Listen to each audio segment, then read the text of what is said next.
1er mai, c'est demain, Patrice. Oui, je vous le disais hier, je vous le confirme ce matin, le point d'orgue de la semaine, c'est demain, mercredi 1er mai. En attendant, il est encore temps pour certains titres de se pencher sur d'autres sujets. Cela va ce matin de la baisse de l'indemnisation des cadres chômeurs, annonce faite par Muriel Pénicaud dans Les Échos, à l'épouvantable idée de quelques élus parisiens qui veulent pourrir la vie de millions de franciliens en abaissant la vitesse sur le périph' à 50 km/h, en passant par la remontada de la gauche espagnole qui retrouve des couleurs, ce qui ne doit pas faire oublier que son succès coïncide avec celui de l'extrême droite.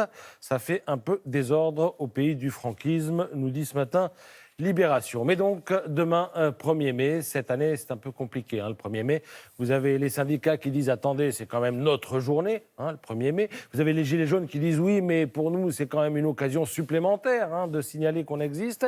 Et vous avez, tapis dans l'ombre de leurs bêtises, les Black Blocs qui veulent en profiter pour tout casser. 3 couleurs, jaune, rouge, noir. Cette année, le 1er mai, on dirait un film de Zulawski.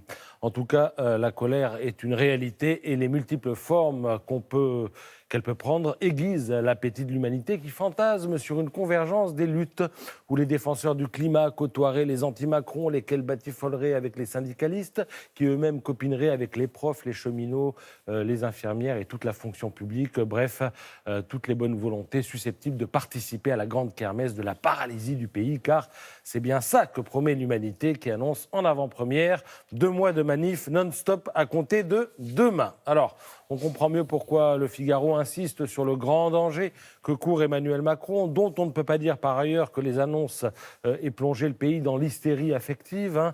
Ajoutez à cela qu'on célèbre le 1er anniversaire de la funeste affaire Benalla. On en reparlera sûrement demain, soupire-t-on à l'Élysée. Et vous aurez compris qu'habiter l'Élysée par les temps qui courent, eh bien, ça n'est pas si simple. D'autant que, on ne l'a d'ailleurs curieusement pas trop dit ces derniers temps, mais la Croix se fait un devoir de le rappeler ce matin, d'autant que, disais-je, la question du chômage reste entière. Il semble que le grand débat ait un peu fait l'impasse sur le sujet, un sujet qu'aborde avec pertinence Pierre Vermeuren dans Le Figaro. Alors Vermeuren est normalien, historien, agrégé universitaire.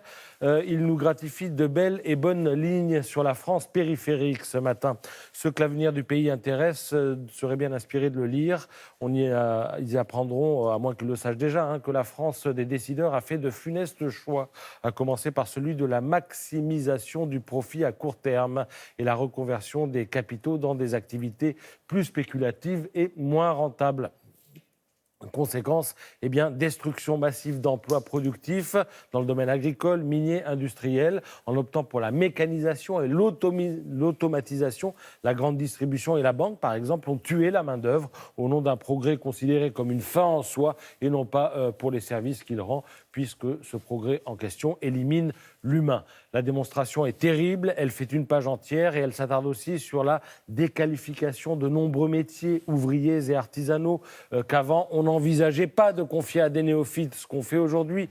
Aujourd'hui, ils sont standardisés, simplifiés, mécanisés, débarrassés de toute créativité. C'est courant dans la restauration, c'est courant dans le bâtiment. Bref, si vous voulez connaître un petit peu mieux votre pays, lisez dans Le Figaro Pierre Vermeuren ce matin. Merci Patrice, on se retrouve tout à l'heure pour la revue de presse Culturelle.